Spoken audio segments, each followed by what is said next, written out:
Hello everyone, Cam here.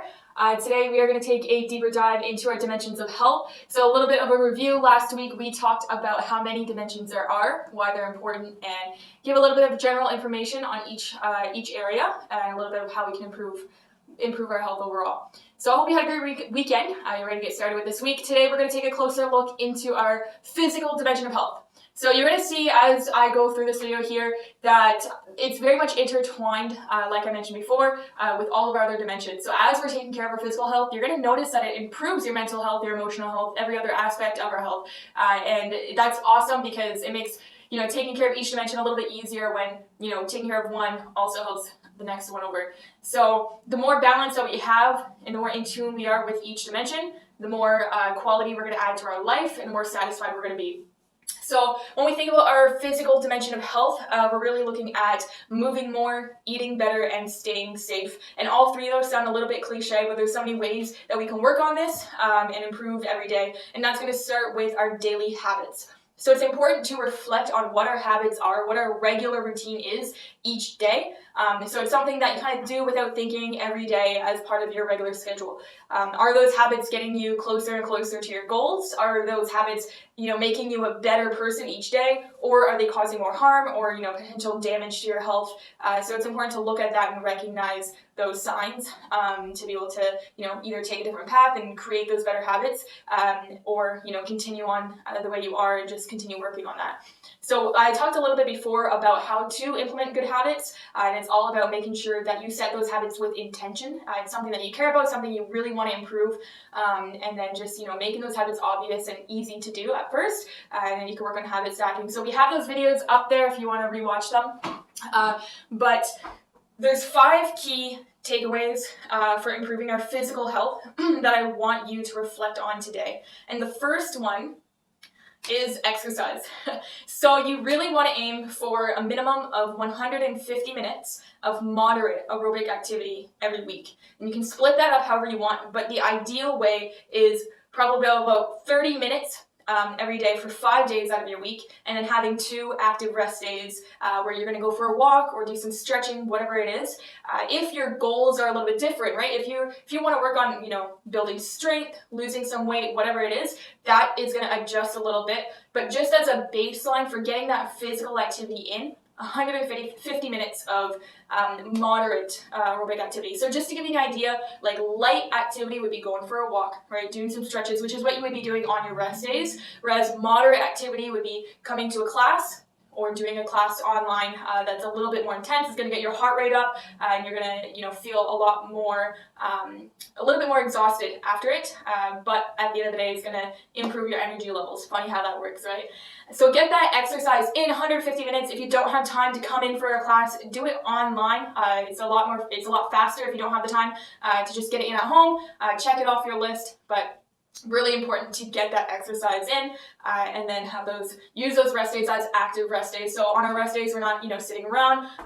Obviously, take some rest, but take a little bit of time out of your day to go for a walk and do those stretches. And also when you're at work, if you have a job where you're sitting for long periods of time, hours at a time, make sure you're getting up with each hour, taking a little bit of a lap around, walk around, do a little bit of stretching, whatever it is. It's going to help you feel a little bit more productive, and it's going to reset your mindset to get back to work. But it's going to improve your energy levels and just help your body out, that physical dimension a lot more. So focus on the exercise and really think about what your goals are. So don't just mindlessly get the exercise in. Obviously, that's great to just get it in, but have some goals. So set some goals, whether it's you want to work on flexibility or just getting that physical activity in. If your goal is just to get the physical activity in, make sure you're doing physical activity that you like, right? So don't just check it off your list and not have fun with it. Make it something that you enjoy. So do certain exercises that you like to do, and then it's something that you're going to look forward to rather than dreading for that time to come around.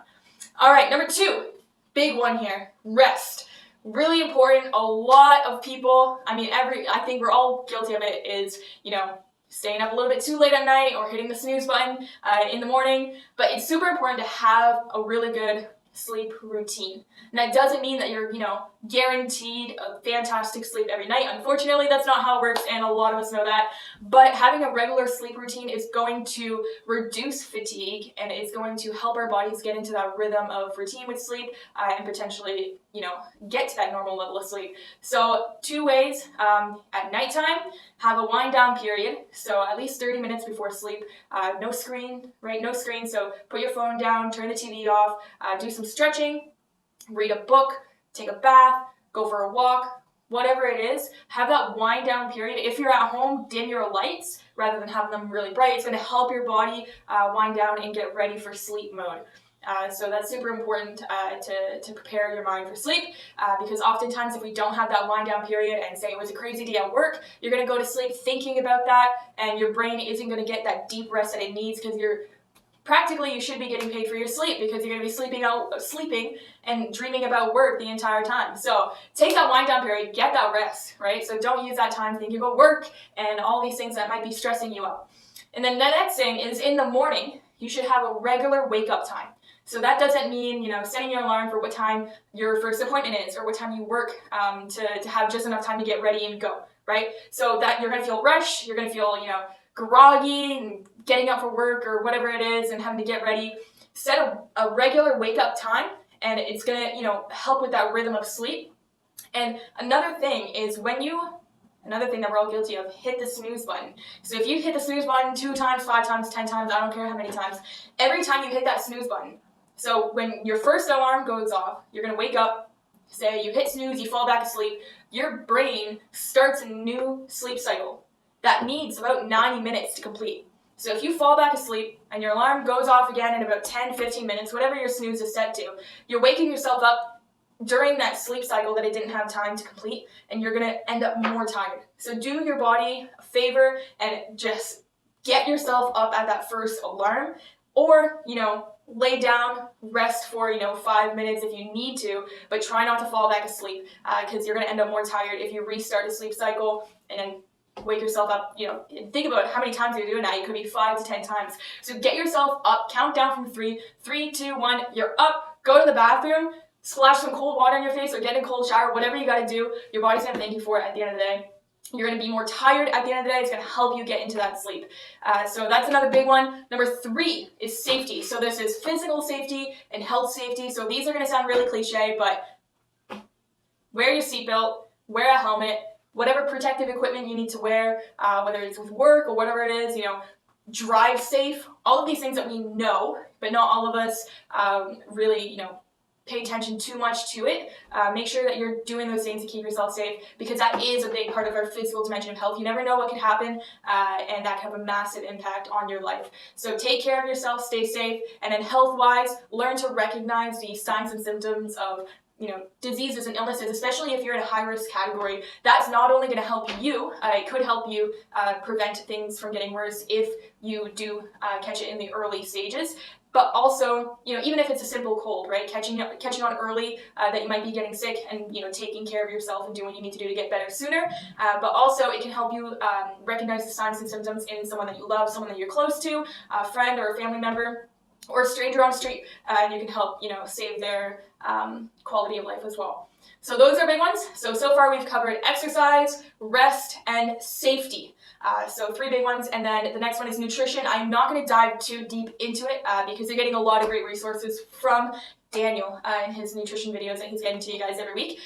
But getting a variety of nutritious meals in your diet, so trying to stay away as much as you can from processed foods high in sugar, stuff that might give you a little bit of energy at first, and then you're going to come down and crash energy-wise, and it just might not be getting you closer to your goals. So make sure you're paying attention to what you're fueling your body with, replacing sugary drinks for water, so you get that water intake in, and just controlling the portions of your meals, right? So that can be as simple as when you make supper, plate your food, and then if you have leftovers, get that put away right away. Even if you can't put it in the fridge right away, at least get it, everything cleaned up and put away. That way there you have your portion, and you're not going to be tempted to go for more when you could have you can have it the next day, and you're going to be getting closer to your goals that way as well. So control your portions, fuel your body well, and get your water intake in. That's all I'll say, because I know Daniel's getting a lot of good information to you guys. And then last but not least, when it comes to alcohol, drugs, and smoking, smoking being a big one, because you don't have to be a smoker to experience the impact of it for your physical dimension of health. So protect yourself from secondhand smoke. We know that that can have just as much, if not worse, of an impact on your health than the one who's actually smoking. So just reflect on how that might be impacting your health and what you can do to stay away from it.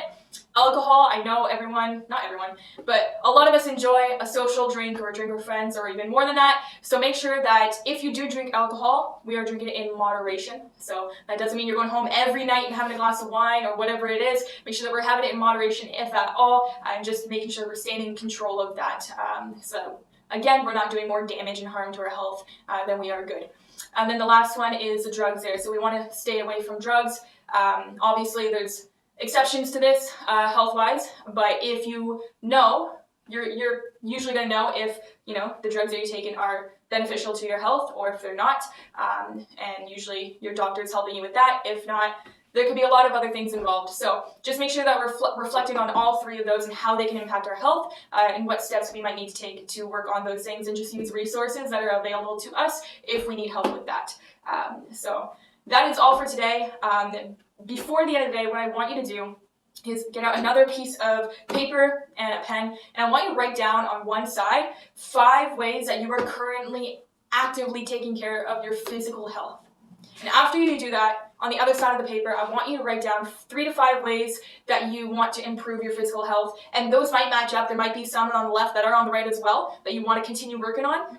But it's going to help you see, oh, maybe there's something that's important to me that I'm not actively working on, that I want to start working on. And if you know how to do that, great. If you need help with that, feel free to reach out. That's what we're here for as well. So you can ask us questions. We'll help you to the best of our abilities to help you improve that area. So that's our physical dimension of health. Move more, eat better, stay safe, and we'll see you next week. Have a good one.